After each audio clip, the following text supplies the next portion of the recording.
Howdy folks, hope you're all having a good one, and welcome back to World of Tanks with the mighty Jingles. And in today's battle we have a Tier 8 standard battle here on the Fjords map, starring Agent Dave in the Soviet Tier 8 premium medium tank, the Object 274A.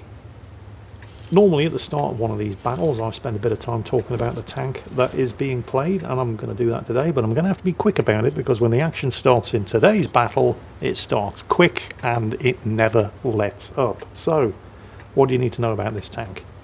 Well, the 274A was one of the many designs proposed in the late 1950s to replace the T-54, but like most of them, it never went anywhere.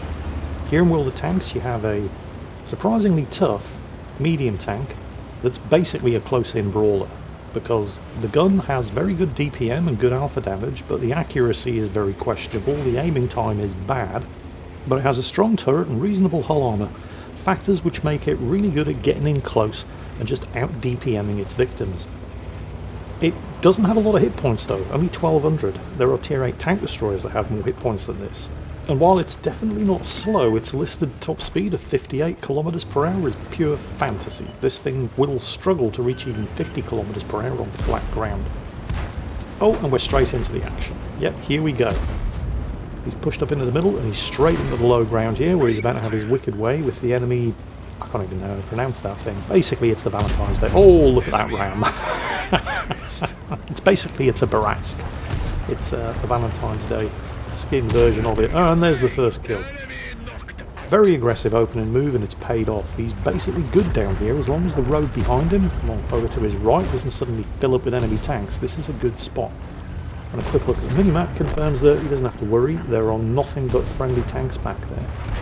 Now if you can break out of here, which will entail killing that CS-44, that pass down to the south over there is only being guarded by possibly 3 enemies, a T-29, yes, 3 enemies. Oh, the CS-44 isn't paying attention, perfect. 3 enemy heavies, a T-29, a T-34 and a Skoda T-56. So if you can break out of it, and the CS-44 is still not paying attention, if he can get out of here, he's got the opportunity to deliver some surprise butt sex to the 3 enemy heavies blocking the pass. Although those 3 enemy heavies are fighting against superior numbers pushing to the north through that southern pass, so then he might not have time to do it. The AMX 5100 up there is going to be a bit of a problem though. So if he... yes, nice. Took him out. There's his second kill. Although the team have lost 3 casualties. It's not so much the number of casualties though, although being down 1 kill isn't good, it's where those casualties have occurred. And they've occurred here, the Barask and the Comet, which means that Agent Dave basically has no backup here, and there's an enemy VK7501K back there. The teammates pushing, or attempting to push through the path to the south, they're being cock-blocked spectacularly well by those 3 enemy heavies, are taking pot shots at the CS-44 however. But with that 7501K, well, now ahead of him, this is no longer a safe spot. Keeping an eye on what the CS-44 is doing. And the team have just suffered another casualty. Now there's a Tiger, and he's managed to get out of here just in time. There's the CS-44, this should be a kill. Low damage roll. Oh, it's a fire. Oh, and he's used the extinguisher. 24 hit points. That should have been a kill. Right now, the CS-44 is the least of his problems. But that low damage roll that failed to kill the CS-44, that's going to cause him some grief at the end of this battle. Meanwhile, there's the VK. Oh, that was a bounce. Well, you know, it's a tough tank from the front unless you can hit the lower glacis. Here's the dead Comet. The VK does know he's here, of course. Ooh, there's an E25 down there as well. CS-44 is still alive. Respotted the E25, and he's easily able to take a shot from the E25 75mm gun. Now here's the VK. Oh, 530 damage from the VK. That's going to leave a mark. I mean, this is a tough tank by medium tank standards. Hell, it's a reasonably tough tank by heavy tank standards, but it only starts with 1200 hit points. You cannot afford to take many hits like that. Fortunately, the Comet is actually proving to be useful. Agent Dave happy to take advantage of an extra 20 feet of frontal armour as he finishes off the VK. And those 3 enemy heavies have they've been doing a great job of holding that pass. In fact, they'd still be holding, well, technically they are still holding it, they just won't be for much longer because now a Type 63 has managed to get around behind them, so the writing's on the wall for them. But well done to the three of them, the Skoda T56, the T34 and the T29 on the enemy team. Outnumbered, outgunned, but they held their ground until they basically got surrounded, and it's only now that their defence is starting to crumble. And the team are now ahead 2 kills. But we have enemy tanks pushing into Dave's base, with a couple of defenders hanging on, and the path into the enemy base open, but with an undetermined number of enemy tanks in defence. Yeah, the accuracy on this gun isn't great. It is not a sniper. It's also got a horribly bad aiming time. Well, I mean, the accuracy, despite what you just saw, the accuracy isn't bad.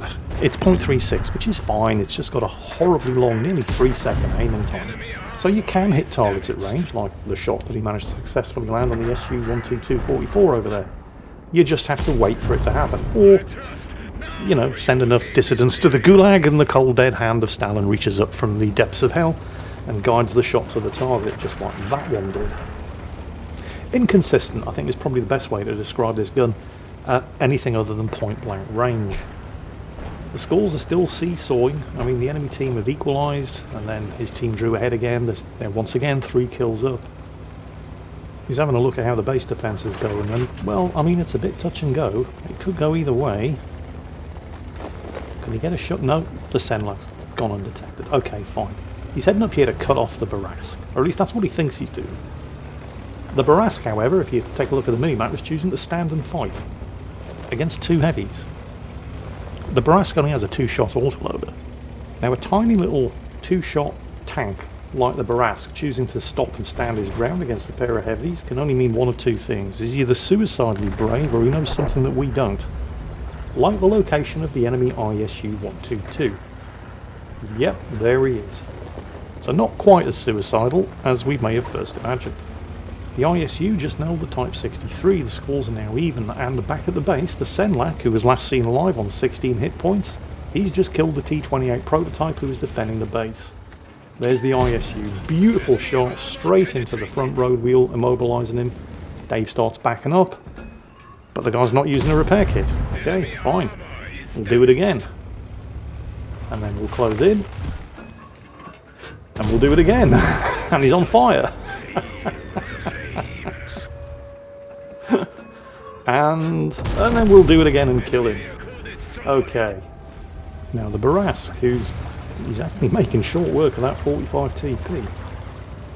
That looks like, yeah, he's reloading. Okay, we've got you now, sunshine. Actually, you know what? Ramming speed! He actually, wow. The 45 TP missed the Barask by a country mile. Fortunately, there's no friendly fire damage in this game anymore because he actually hit Agent Dave. Dave again with another low damage roll, by the way, on the Barask. That was only 299, so, I mean, you know, ram kills are worth more style points, so this is fine. Oh, and there's the Senlak. Notice the Senlak's name, by the way. That is amazing. Quickie Baby's paid actor. Well, he's dead. Dave now begging the team not to cap because he wants another kill for the Radley Walters medal. I am not sure that's wise. Okay, the Tiger's been respotted and he has been reset. And the team, at least somebody on the team, does oblige by leaving the cap circle. So you've now got a minute to find and kill this Tiger.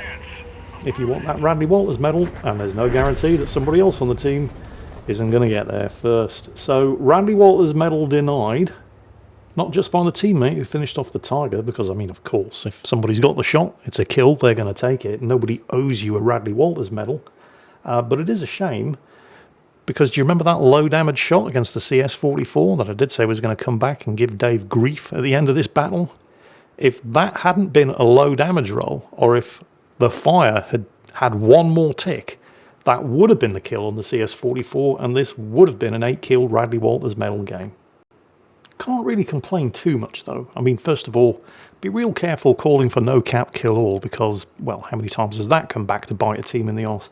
But even though he didn't get the Radley Walters, it was a 7-kill, 5,000 damage match in a tier 8 medium with an ace tanker, a high caliber, and a top gun, so he did all right.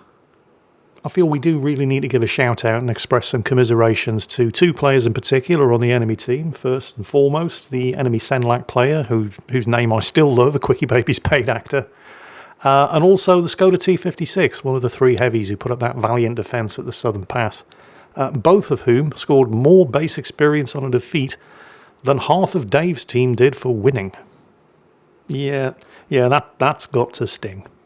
Biggest shout out, of course, to Dave himself, who by far, like almost doubled the base experience of the next best player on the team.